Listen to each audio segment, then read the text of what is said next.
is you have two choices. Choice number one is you can sit on the bench. You can sit over there. You can look at everybody else. You can wish, you can hope, you can get all the excuses you want and say why you're not on the field. You can sit on that sideline. There's going to be a lot of people telling you it's okay. Don't worry about it. Oh, they just have this advantage. Or you can make a choice, like I know you've done, Ben. I want to be on the field. I want to be competing, and I want to find out what I'm capable of.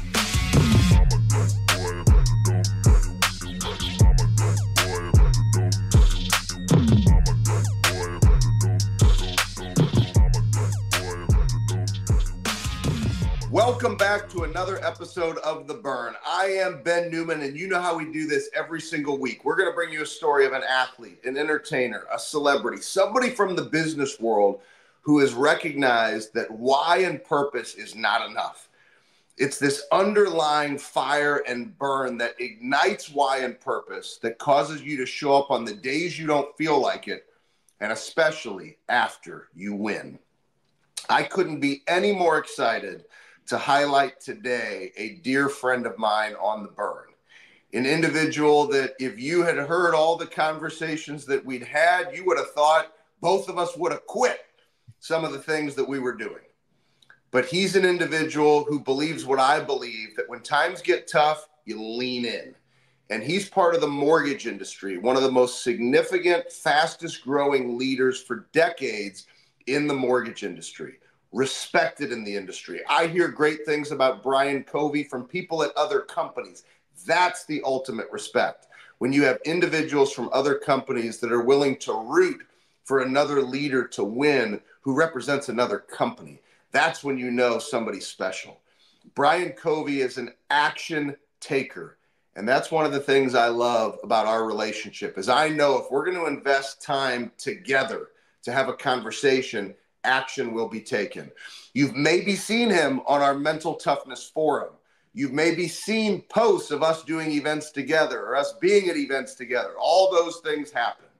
So I welcome my friend, Brian Covey, to The Burn. Brian, great to be with you.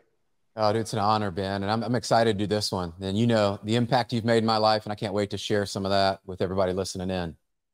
Well, let's start with everybody listening, and I'd like to dive right into just getting real with the mortgage industry.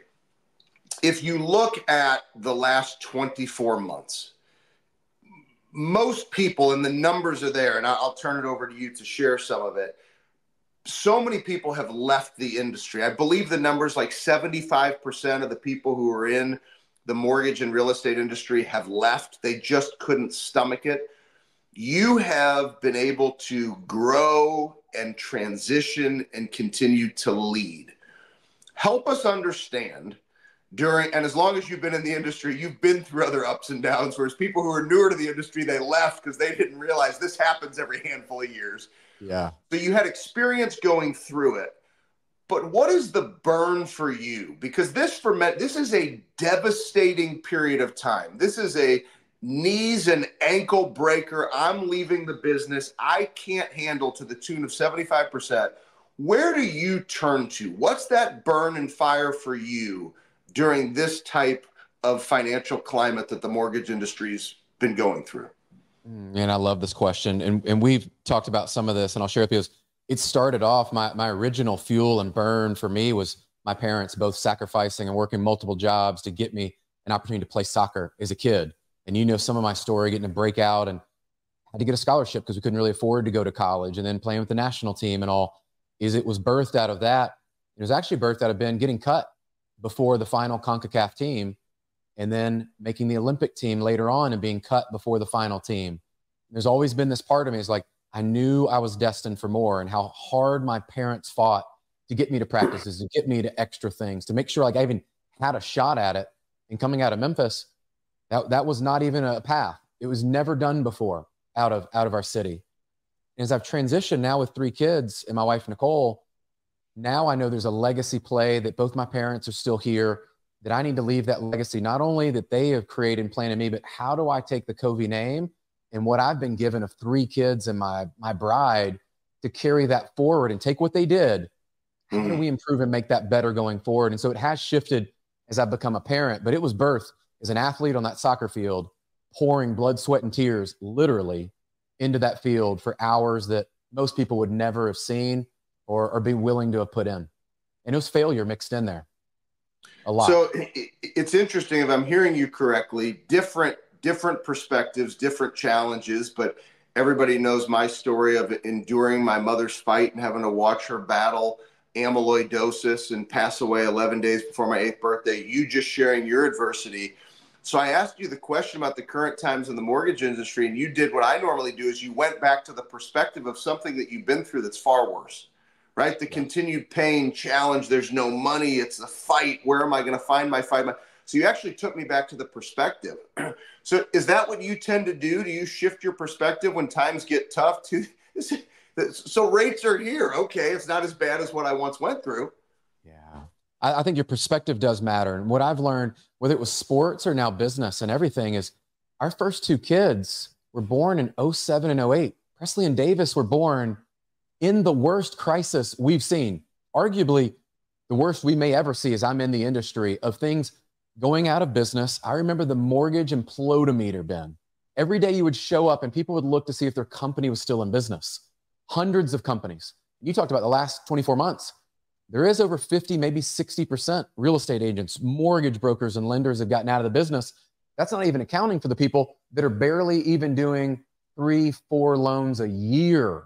Like you can't survive on that. So I look at what is my perspective on that. And I survived those. And what were the lessons I learned? We were gifted in 2015, another little bump in the road. 2018, we thought we were going to have another crisis. COVID hit. And what I've realized through all of it is we continued to move forward. That meant I had to change companies. That meant I had to adapt and change who I was as a leader, where the business was. But you shared the last 24 months being the hardest.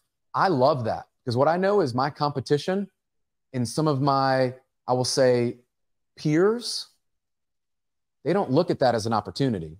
In the last 24 months, we've grown 100% because I believe that's when great leaders rise and people are looking for more than just rate, more than just a program. And that's where I've built every time I've looked back at my patterns of success. It's been through the hardest seasons when I got cut from the team and I had to come back and get better. It's been when 07, 08, we lost everything and had to start over. When I had to change companies unexpectedly a couple years ago with all the changes, those to me, it's just a weird reframe that I've said, it's just an opportunity and who's going to rise up to it. And I recognize not everybody's willing to compete for that prize. I want to take you to something that was really meaningful for me. And I heard this through another podcast you were on, and it meant the world to me. And so I'm very intentional in waiting to share this feedback with you live. But I don't want you to answer for anything that has to do with me. I'm going to frame this question differently. So everybody stay with me on this. When you made the shift and went to Revolution Mortgage, where, I mean, just the growth that you just alluded to, the positive nature, the belief system, the action, the disciplines that you've brought to that organization to drive that growth. I was one of 3 people that you called. And I shared earlier, you know, it's one of the things I love about our relationship. I know if we invest time with each other, like, you are going to take action. It drives me nuts. Somebody calls for advice. They really don't want to take any action. They just really want to rest in their sorrows. You always take action. It meant the world to me. When I heard it was another podcast that I was one of 3 people that you trusted to have that conversation. You were wildly successful in this business before we ever met. So this is not a question about me. Why has a team, why have coaches, why has, you know, really checking your ego been so important to help you make the right decisions in your life? You know, I go back to, Ben, my dad was one of my first coaches when I was playing for our church league and soccer, and we had some amazing coaches through there. And I'll never forget one of my most influential coaches, Richard Boot, was from Poland, was on the national team, goalkeeper, and investing into me. And there were coaches along the way. Kenny Heckman's a guy here. I mean, I could go on and talk about these coaches. And I think about where I would have been, not just soccer, like set aside the soccer stuff, but in life, in the things that I was able to avoid that my friends got into. And that one coach, those 2 coaches, those 3 coaches, my dad changed my entire trajectory. And so I always look at it being like, when I reached out to you, fast forward to that, is I just believe God has more for us. And I always ask, like, where can I be of service? Like, you've had me go through these things in my life and you've had me experience things, and it's been ups and downs through it all. I believe God has more for us. And we're often our own greatest limiter. So when I reached out to you, why I share all that is I saw something in you and I go, okay, there's a prompt. I don't know what it is. And I've done this a couple times in my career. I'm going to reach out. I don't know where this is going to go. And we just had a conversation. And I remember being real. It wasn't cheap. I'm like, okay, this is what it is. This is the investment. I'm like, and I believe that's God's way of testing us. How bad do you want it? Like, I've given you the dream. I've given you the tools and the resources. Do you really want it? And that's my faith and my journey of when I've done that and I've bet on me and I've aligned myself with guys like you, Ben. And it's why you were one of the 3 people I called. Is I respect your counsel. I respect what you share with me. And I don't believe we get where we are alone. No one. And coaches in my life have always been the greatest catalyst. That it may just be reaffirming something I know, but it's always helped me move forward. And so why would I go through life without a coach, without a Ben Newman in my corner? When I know when I get on the battlefield and you're not there, do I want to compete not having you in my corner or having you in my corner? Is a simple yes. I'm putting you in my corner. And that's how I'm living at that. Hearing that means so much to me. And it goes back to you being an action taker and you looking, one of the greatest lessons I ever learned was from Coach Kleiman, who, is a Hall of Fame head coach. He will literally go into the Hall of Fame as one of the greatest college football coaches ever. And he always shares, find your edge in the details. And for me, when I look at you, you're always trying to find your edge in the details. You want to be an example for your 3 beautiful children in your home. You want to be an example for the people that you lead. And that's really meaningful. I was not a collegiate athlete. So I want everybody to really hear this example and the credit I want to give to Brian. I think this is very important. I was a good high school basketball player, could have sat the bench, Division III. I was never a guy who had a chance of making the U.S. Olympic team. I was never a guy who got to play professional soccer or any professional sport the way that you did. And there's a lot of individuals who get to a point in their life, leadership, growth, experience, and they talk about what they once were. Mm-hmm. And you know what I'm talking about. There are those coaches who are like, oh, let me tell you about my discipline when I was going out for the Olympic team. Brother, you still look like you could go play soccer for the Olympic team. You look like you could still go play Olympic soccer. That, to me, is what's extraordinary about you, is you've been one of those individuals who said, if I'm going to lead, I'm going to lead in every area of life. I love your commitment to your family, the amount of travel, the amount of time away from work. I mean, it seems like every time I talk to you or text with you, you're in another traveling soccer tournament, right? I mean, just the level of commitment to do all the little things. But let me specifically talk about taking care of your body, because I'm a big believer that we can only lead somebody to the level of discipline in which we live. And so if I'm at Revolution Mortgage and you're recruiting me or you're developing me or we're working together, you could literally unpack anything about my business when it comes to discipline and accountability, and I'm going to listen because of the way you look. But you've been in good shape since I met you. I'm going to put a twist on this question. But you decided even the shape that you were in was not good enough. You could still be better. So you didn't even have to bring up the story of what I once looked like, and you were already looking good. But you have literally said, I'm going to go even deeper into the details. Why do you keep attacking every area of life? Business, family, everything. Why is that important to you to be an example the way that you are? Have you thought about writing a book, but just don't have the time? We would love to help you make that dream come true this year. Introducing B&C Publishing. We offer an in-house 3-step process to help you bring your book to life. The whole process only takes 60 to 90 days. Compared to 18 months for traditional publishing methods, we work fast. To see if we are a good fit to work together on your project, email our team at info@bennewman.net. That's info@bennewman.net. Now, back to the show. Hmm. I'll tell you what, Ben, as I've looked through my life, there's always been a next level. And there has been a point in which I made a decision that there was better out there. And having 3 kids, and now, especially my 15-year-old, I'll just tell you, like, he's in that phase now, as you know, with Isaac, like he's into like his looks and his physical fitness. And as his dad, one of the greatest things I can transfer to him is partly within there. And if he sees his dad working out and in shape, that is sending him things I cannot ever say to him. And I look at my youngest wanting to come out and work out with me. Our oldest, our daughter, who's playing soccer, and her journey and all these things there. My wife to say, hey, I love you enough to take care of myself. And you ask, like, why do I push through? There's probably a screw loose in my competition side. I'll just say I was a goalkeeper in soccer. Like I've done some crazy things. I still do play over 40. I still do CrossFit style workouts. There is something in me that is curious about what my potential is. And I don't want to look back and be the person that goes, man, remember when I did this? Remember that? I remember this year was that change, man. I came into it. You were one of those people, and I've told you this, and a couple people close to me in their own journey that they were pushing boundaries that I didn't know were possible at my age, at this stage, with travel, with the commitments. And I finally said, to hell with all that.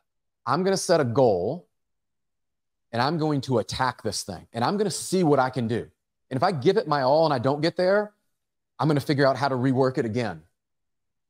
But this year, and I don't share this to brag, I share this to share with you, like, real talk, is I've lost 5% body fat, which was beyond my goal, by the way. 3% was the goal.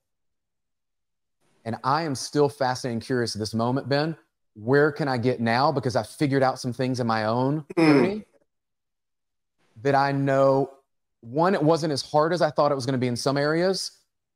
Some areas, it was really hard, and I had an emotional attachment to food and some things that were underlying that I never thought I had. And that journey allowed me to uncover things that I now get to gift to other people to say, hey, I've experienced this. I've gone through it. Like you said, you can't help coach somebody to get somewhere you haven't been. I've gone through some stuff this year, learning a lot more than just how to lose body fat and get in shape. As you know, it's a lot up here. Yeah, you are an extraordinary example. I appreciate how you show up. One final question, because I think this is important. I can't have a leader as good as you.